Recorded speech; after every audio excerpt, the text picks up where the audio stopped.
संयम प्रकाश नाम का ये ग्रंथ है, सामने विराजमान है। बहुत सुंदर सुंदर छोटे छोटे से प्रकरण यहाँ दिए जाते रहे हैं और इसी श्रृंखला में हम जहाँ तक पहुँच गए हैं वो प्रकरण इतना सुंदर है कि पुण्य के उदय से सारे काम होते हुए दिखाई देते हैं। दुनिया में ऐसा काम कौन सा है जो पुण्य के उदय के बिना हो? कोई काम नहीं होगा सुमित जी। इस पूरे 3 लोक में कोई काम ऐसा नहीं है जो कार्य पुण्य के योग के बिना हो, जिस कार्य के होने में पुण्य का उदय कार्यकारी ना हो। दुनिया का कोई भी काम हो, आपके अनुकूल यदि वो हो रहा है तो निश्चित ही वो अनुकूल कार्य पुण्य के उदय से हो रहा है, और कार्य यदि प्रतिकूल होगा तो वो प्रतिकूल होने वाला कार्य वो आपके पाप कर्म के उदय से होगा। इसका मतलब दुनिया के प्रत्येक कार्य की अनुकूलता आपके पुण्य के उदय पर निर्भर करती है, लेकिन एक काम ऐसा है क्या, अभी मैं उस काम के बारे में बताऊंगा, लेकिन उसके पहले का विचार कर लीजिए एक बार बहुत गंभीरता से। संजय जी भाई साहब ऐसा गंभीरता से विचार करके देखें कि पुण्य के उदय के बिना बच्चे कहना नहीं मानेंगे। बच्चे कहना मानते हैं तो पुण्य के उदय से, तबीयत ठीक रहती है तो पुण्य के उदय से, चाहे हुआ काम बिजनेस दौड़ता है तो पुण्य के उदय से, धन दौलत वैभव संपन्नता की प्राप्ति होती है तो पुण्य के उदय से, भरा पूरा परिवार है तो पुण्य के उदय से, सर दर्द यदि नहीं हो रहा है तो पुण्य के उदय से, आयु यदि लंबी है तो पुण्य के उदय से, जीना चाहते हो और जीवन मिल गया है तो पुण्य के उदय से, मोबाइल यदि चाहते हो मोबाइल मिल गया है तो पुण्य के उदय से, गाड़ी चाहते हो गाड़ी मिल गई है तो पुण्य के उदय से, जितनी जितनी सुविधाएं शांति हम चाहते हैं वो सब मिल गई हैं तो वो सब पुण्य के उदय से। पुण्य के उदय से पड़ोसी, पुण्य के उदय से जन धर्म, पुण्य के उदय से सब कुछ तो पुण्य के उदय से मिल रहा है। लेकिन एक बात कहना चाहता हूँ भरत भाई, यहाँ राजेश जी शाह साहब शिकागो वाले, एक बात कहना चाहता हूँ, यहाँ सारे दुनिया के कार्य पुण्य के उदय से होते हैं, लेकिन सम्यक दर्शन का उदय पुण्य के उदय की अपेक्षा नहीं रखता। वो बिना पुण्य के भी हो जाता है। सम्यक दर्शन तीव्र पाप कर्म के उदय में भी हो सकता है। अरे दुनिया का कोई काम पाप के उदय में नहीं हो सकता। तीव्र पाप कर्म के उदय में दुनिया का कोई व्यक्ति आपका कहना नहीं मानता। तीव्र पाप कर्म के उदय में आपके अनुकूल वातावरण नहीं होता। तीव्र पाप कर्म के उदय में कोई काम नहीं होता। लेकिन एक काम ऐसा है इस दुनिया में जो काम पुरुषार्थ से होता है, जो पुण्य के उदय की अपेक्षा नहीं रखता। भयंकर पाप कर्म का उदय आ रहा हो उस काल में भी यदि आप पुरुषार्थ करें तो सम्यक्त्व की प्राप्ति कर सकते हैं, मोक्ष मार्ग शुरू कर सकते हैं। इसका मतलब मोक्ष मार्ग की उत्पत्ति, स्थिति, वृद्धि और पूर्णता ये पुण्य की गुलाम नहीं है, ये पुरुषार्थ के अधीन है। पुरुषार्थ से, अरे पाप का उदय तीव्र आ रहा हो, सर पे सिगड़ी जलाई जा रही हो, गले में मरा हुआ सर्प पड़ा हुआ और केवल ज्ञान की प्राप्ति कर ले, वे बाहर में शेरनी खा रही है, शालनी खा रही है और 3 दिन में लो निर्वाण की प्राप्ति हो गई। सर नहीं बचा, खोपड़ी नहीं बची और केवल ज्ञान की प्राप्ति हो गई। पत्थर बरसा रहे हैं, ओले बरसा रहे हैं और केवल ज्ञान की प्राप्ति हो जाए, क्या बात कर रहे हो आप। उदय पाप का चल रहा था और पुरुषार्थ अंतरोन्मुखी चल रहा था। क्या उदय पाप का चल रहा था और पुरुषार्थ अंतरोन्मुखी चल रहा था। बोले पाप के उदय के काल में भी जिन लोगों का अंतरोन्मुखी पुरुषार्थ चलता है, पाप का उदय धरा रह जाता है, पाप का उदय से झांकता रहता है, ये हो क्या रहा है, ये हो क्या रहा है। मैं इतना इसको विचलित करने की चेष्टा कर रहा हूँ और ये जीव विचलित नहीं हो रहा है। ये जीव कैसे बढ़ता चला जा रहा है। उदय पाप का पैरों में बेड़ियां डालने के प्रयत्न करता है, लेकिन अंतरोन्मुखी जीव पुरुषार्थ के दम पर मुक्ति के मार्ग पर कदम बढ़ाता चला जाता है। तीव्र पाप कर्म का उदय बेड़ियां डालने का प्रयत्न करता है। तीव्र पाप कर्म का उदय बेड़ियां डालता रहता है। तीव्र पाप कर्म का उदय बेड़ियां डालता रहता है पैर में। नहीं बढ़ेगा मोक्ष में, अरे कैसा उपसर्ग करूंगा देखना कैसा परिचय आएगा, ये मुक्ति के मार्ग में नहीं बढ़ेगा।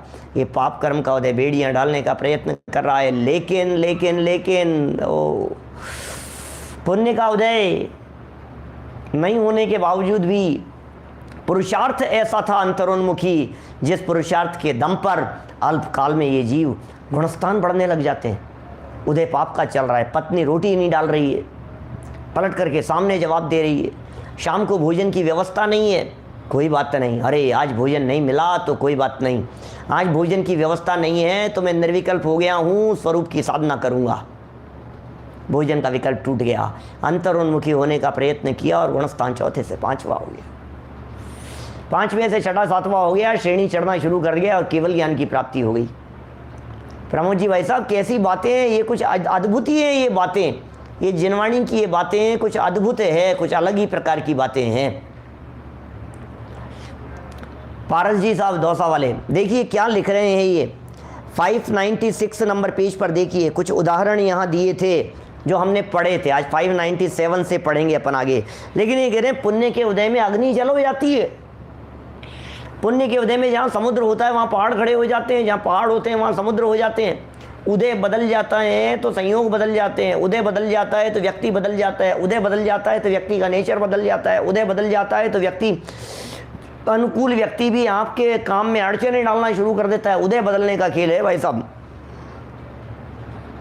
शत्रु मित्र बन जाते हैं, विपत्ति संपत्ति बन जाती है, ओहो कैसे कैसे विष अमृत हो जाता है, अग्नि जल बन जाती है, समुद्र स्थल हो जाता है, समुद्र के स्थान पर पहाड़ खड़े हो जाते हैं। कैसे उदाहरण दिए थे यहाँ पर, विष्णु कुमार मुनिराज का उदाहरण दे दिया था, प्रद्युम्न कुमार का उदाहरण दे दिया था, सीता और रामचंद्र जी के एग्जाम्पल से चर्चा कर ली गई थी। और आज फिर एक नया उदाहरण लेकर के, एक नहीं अनेक नए उदाहरण लेकर के आज फिर आपके सामने उपस्थित हुए हैं। पेज नंबर 597, 597 नंबर पेज, यमपाल चांडाल का उदाहरण है, यमपाल चांडाल का उदाहरण।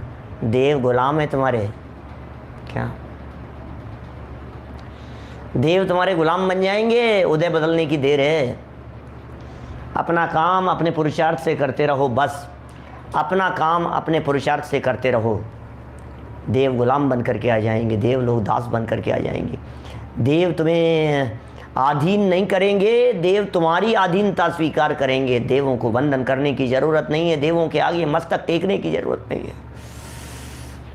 पीसी छावड़ा साहब, देवों के आगे माथा टेकने की ज़रूरत नहीं है, देव आपके चरणों में आकर के पड़े, ऐसी आपकी योग्यता होनी चाहिए। यमपाल चांडाल का उदाहरण प्रसिद्ध है, कहानी बड़ी सुंदर है, एक दिन पहले भी सुनाई थी। यहाँ सूर्य सागर जी महाराज फिर लिख रहे हैं, ज़रा देखिए क्या बात कह रहे हैं। यमपाल चांडाल का उदाहरण इसी कथा कोश में, कौन सा आराधना कथा कोश की चर्चा कर रहे हैं। वारीशेन मुनिराज की कथा भी आराधना कथा कोश से सुनाई थी, ऊपर की कथाएं भी आराधना कथा कोश के आधार पर सुनाई गई थी। ये कह रहे हैं इसी कथा कोश में यमपाल नामक चांडाल की कथा है, यमपाल नामक चांडाल की कथा है। धर्मचंद नामक एक सेठ पुत्र राजा के मेंढा को, भेड़ के बच्चे को मेंढा कहते हैं उसे, एक सेठ पुत्र धर्मचंद नामक एक सेठ, उसका पुत्र राजा के मेंढा को अष्टानिका में मारकर खा गया। राजा ने वहाँ अष्टानिका पर्व के अवसर पर मांस बंदी का आदेश दे रखा था। मांस बंद होगा, यहाँ कोई किसी की हत्या नहीं करेगा, कोई किसी को मारेगा नहीं, कोई मांस भक्षण नहीं करेगा। ये राजा के द्वारा उस नगर में अष्टानिका महापर्व के अवसर पर, जैसे अपने यहाँ भी महावीर जयंती के प्रसंग पर और विशेष प्रसंगों के ऊपर मांस की दुकानें बंद कर दी जाती है ना। अभी यूपी में हुआ, मोदी जी कर देते हैं कई बार, योगी जी कर देते हैं कई बार। नवरात्राओं के दिनों में 9 दिन तक उन्होंने मांस की दुकानें बंद करने की बात कही। मुस्लिम एरिया में सब जगह पर मांस की दुकानें बंद हुई। तो इसी तरह से राजा ने भी अष्टानिका के 8 दिनों में ये सब बंद कर दिया। लेकिन सेठ का पुत्र राजा के मेंढा को खा गया मार करके। उसको राजा ने सूली की आज्ञा दी, फांसी पे चढ़ा दो उसको, सूली पे चढ़ा दो उसको, जल्लाद के पास में ले जाओ, जल्लाद के पास में ले जा करके और इसे फांसी पे चढ़ा दिया जाए, सूली पर चढ़ा दिया जाए। अच्छा, तब जल्लाद यमपाल को बुलाया। यमपाल चांडाल बोला कि आज चतुर्दशी का दिन है, मैं आज हिंसा नहीं कर सकता। ओहो, यमपाल चांडाल ने क्या कहा, आज चतुर्दशी का दिन है, आज मैं हिंसा नहीं कर सकता, मुझे हिंसा नहीं करनी है आज चतुर्दशी के दिन। अब परिस्थिति कैसी बन गई सोचना आप। हम तो कहानी अलग, प्रथमानुयोग है, कहानियाँ हैं अलग अलग स्टाइल में लिखी जाती है। घटना तो मूल यही है, यमपाल चांडाल की घटना की चांडाल ने मना कर दिया था। लेकिन घटना किस तरह की घटी थी एक दिन सुनाई थी हमने, ज़्यादा दिन पुरानी बात नहीं है, कुछ ही दिन पहले सुनाई होगी आप लोगों के बीच में। फिर क्या हुआ, यमपाल के यहाँ भेजा, उसे बंदी बना करके, राजपुत्र भी था, ये तो अभी ये इसकी बात कर रहे हैं, सेठ पुत्र की बात कर रहे हैं, राजपुत्र की चर्चा है वो। और वहाँ जब भेज दिया तो जैसे ही घर के पता लगा कि ये तो राजपुत्र को लेकर के आ रहे हैं, सेठ पुत्र को लेकर के आ रहे हैं, आज चतुर्दशी का दिन है, आज तो मैं नहीं करूँगा, सेठानी ने इशारा करके बता दिया। सेठानी ने नहीं, यमपाल की पत्नी ने, चांडाल की पत्नी ने, अंदर छिपे हुए हैं। कह करके गया था पत्नी से, छिपा था अंदर कि बाहर से ही भेज देना, बाहर से ही भेज देना और कह देना कि बाहर गांव गए हुए हैं, यहाँ नहीं है, शहर में नहीं है, गांव में नहीं है, नगर में नहीं रह रहे हैं अभी, कल आएंगे वो तो, आज बाहर गए हुए हैं, ऐसा कह देना। अरे सिपाहियों ने कहा अरे अरे अब आ गए, कितना धन मिलता, कितने जेवर मिलते, सब जो इसने पहन रखे हैं सब कुछ मिल जाते। और पत्नी ने इशारा करके, लालच आ गया और इशारा करके बतला दिया, वो तो अंदर छिपे हुए, पकड़ करके लाए। अब क्या करते, जब पकड़ में आ गए, सिपाही अंदर घुस गए, सिपाहियों ने तलाशा, वहाँ अंदर मिल गया वो, अब पकड़ करके ले आया, बोले फांसी देनी है। छुप क्यों गया था कि आज चतुर्दशी, आज नहीं दूंगा। राजा के पास में ले गए, महाराज मना करता है, ये चांडाल मना करता है, आज फांसी नहीं दूंगा। कि कैसे नहीं देगा, राजा आज्ञा का उल्लंघन कर रहा है, मेरी आज्ञा का उल्लंघन कर रहा है। ये समझता क्या है अपने आप को कि महाराज ये कह रहा है चतुर्दशी नहीं करूंगा मैं, अरे क्या बात बकवास करता है, मेरी आज्ञा को नहीं मानेगा क्या, इसने इतना बड़ा अपराध किया है, इसको सजा मिलनी चाहिए, और तुम यदि आज सजा नहीं दोगे तो तुम्हें भी सजा मिलेगी, बोलो क्या करना है, इसको भी मार दिया जाए, तुम्हें भी मार देंगे। कि महाराज तैयार हूं, मरने के लिए तैयार हूं, मरने के लिए तैयार है। सोचो तो सही आप, बंद कर दिया 2 दिन तक है ऐसा। फिर क्या हुआ, 2 दिन तक बंद कर दिया, फांसी की सजा सुना दी, मानता है कि नहीं मानता है। महाराज अष्टमी चतुर्दशी का तो नियम लिया है मैंने। फिर क्या हुआ जरा सुनो, फिर क्या हुआ, क्या कह रहे हैं।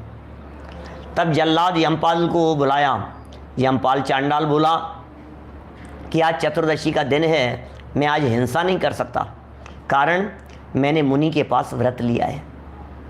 ओहो, मैं नहीं कर सकता हूँ, मैंने मुनिराज के पास में व्रत लिया है।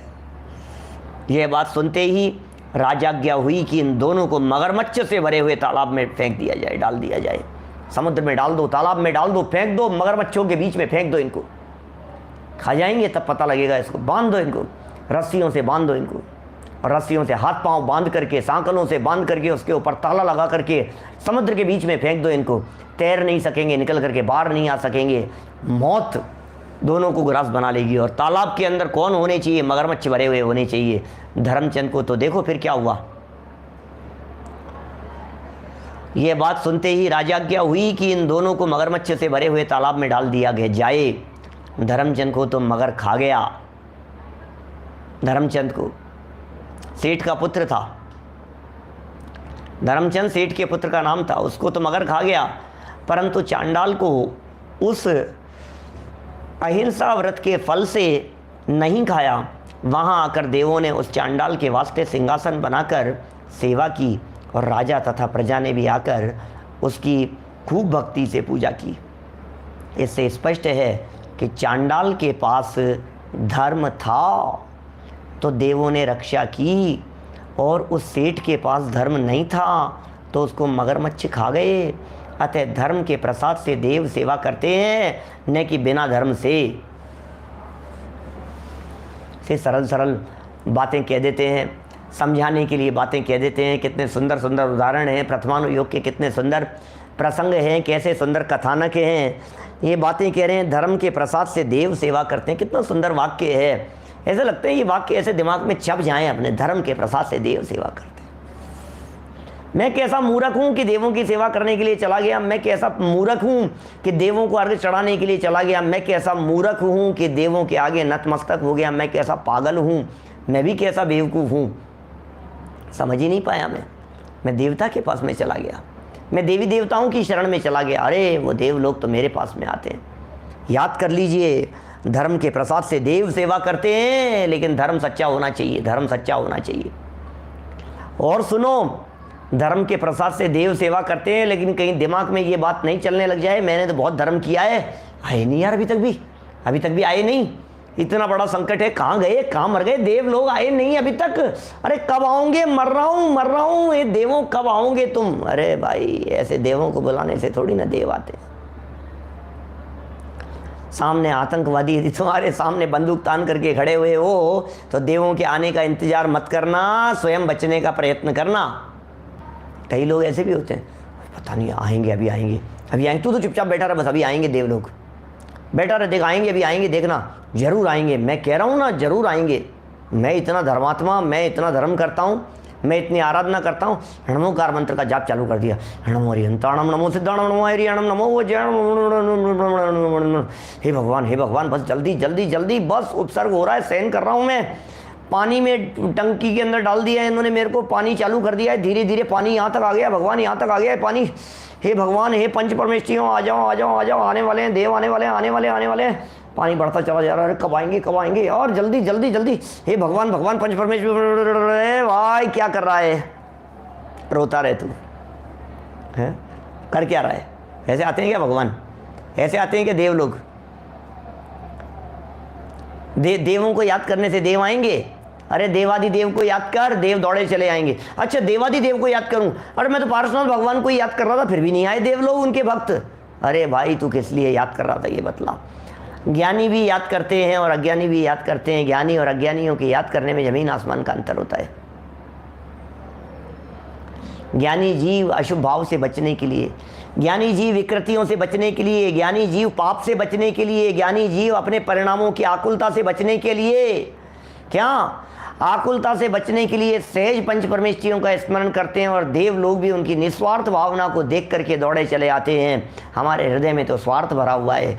ये कह रहे हैं धर्मात्मा धर्म के प्रसाद से देव सेवा करते हैं। तुम धर्म कहाँ कर रहे हो, धर्म कहाँ कर रहे हो। धर्म तो इस परिणति का नाम था विपुल भाई, धर्म तो इस परिणति का नाम था जिस परिणति में ये बैठा हुआ हो कि ठीक है जो होना होगा हो जाएगा, मुझे सहज स्वीकार है। अरे गर्दन कटे तो मुझे स्वीकार है, उड़ा दिया जाए तो मुझे स्वीकार है, बम बांध दिया जाए, टाइम बम बांध करके मेरे चारों तरफ बांध करके मुझे फेंक दिया जाए, मुझे बर्दाश्त है, मुझे समुद्र में फेंक दिया जाए तो कोई बात नहीं।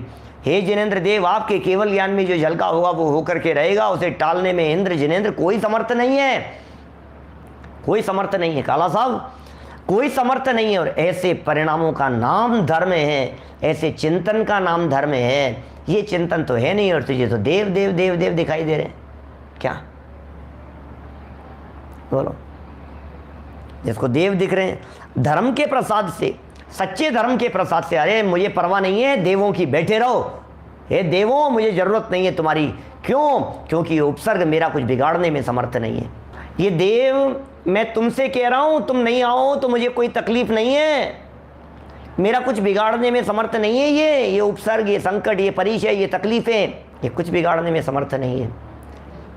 ये उपसर्ग, परिचय, ये संकट, ये बाधा मुझे कुछ